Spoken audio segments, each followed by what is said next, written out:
Hi everyone, it's time for this week's edition of the Roar Report. We're looking at the week of September the 25th through the 29th, and we're going to go ahead and get started with athletics. Volleyball has a busy week, so we'll start there. Monday, September 25th, we have our very first home volleyball game of the year, which we're really excited about. That's against St. Helens. As a reminder, 7th grade plays across the street at E School, 8th grade plays here at the junior high. B teams start at 4 o'clock, and A teams start immediately following that, usually about 5 o'clock. And then on Tuesday, volleyball has their team pictures, so they need to come in their uniforms, ready to have their pictures taken for the yearbook. And then on Wednesday, September the 27th, they compete at Banks. So they will be taking off from school at about 2:15, 2:20 that day. Then football also has a couple of things happening. Football pictures happen on Monday the 25th. Those athletes need to come to school with their red jerseys, I believe. Football coaches will confirm that, but I'm pretty sure it's red jerseys. That's on Monday. And then they have a home game on Wednesday, the 27th, also versus St. Helens. That happens at the high school. 7th grade starts at 4 o'clock. And 8th grade, theoretically, 8th grade starts at 5:15. It kind of depends on how quickly those 7th graders play. As a reminder, students get in for free, and there is a $5 gate charge for adults. Now, cross country, a little quieter week for you folks. No team pictures this week for you guys. I believe that's next week, but you do have a meet on Friday the 29th out in Beaverton. So that's an exciting week for us in athletics. Other things that are happening, we have grade checks starting right now. So something you should know about at the junior high is that every 3 weeks we are in formal communication with parents about grades.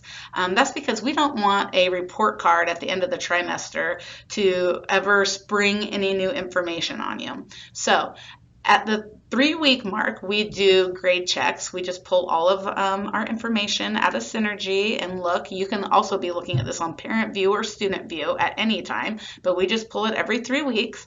And if a student is failing a class, then a discovery teacher will be calling you. So on the 3-week one, no news is good news. But if you do get a call, that means that there's an area of struggle. Maybe there's some missing assignment, something like that.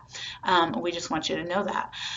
6 weeks, we print out progress reports and mail them home to all families. And then at 9 weeks, we do another grade check where we look for anyone who's failing a class. And then at 12 weeks, you get the report card. But again, I really want to highlight the fact that you don't have to wait for those 3-week marks to check grades. Parents, you can get onto Parent View and look at that in real time. That's something, I'm a mom. I use that for both of my kids at the high school. Very helpful parenting tool. If you're not sure how to access that, Lisa Coughlin at our office is a pro, and she can help you get into that. Students also check their grades every week during Discovery on Student View. So there should never be any surprises.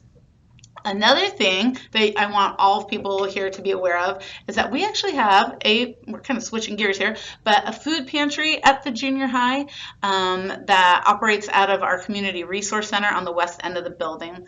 Students, if you are struggling with food security at home, I need you to reach out to our counselor, Miss Johnson. She can help connect you with one or two programs that we have going on here at the school, which is a backpack program, very similar to maybe what you have had at South Prairie or East School as you were growing up.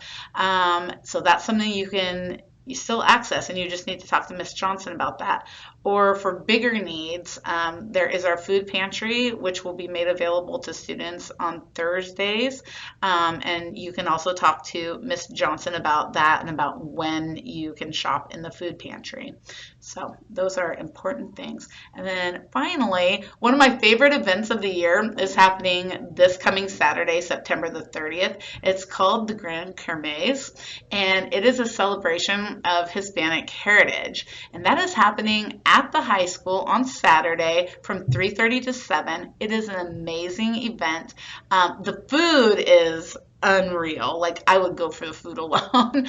But also there's just a lot of arts and dancing, and it's fun. It's open to everyone in the community. It's a really great time. I highly recommend it. Anyway, all right, folks. I hear that there is rain in the forecast. And so this is what I'm going to tell you. The next couple days, get outside, soak up that vitamin D. We need it to make it through the next couple months of rain. All right, folks, thanks for sticking with me through this Roar Report. It is a great day to be a lion.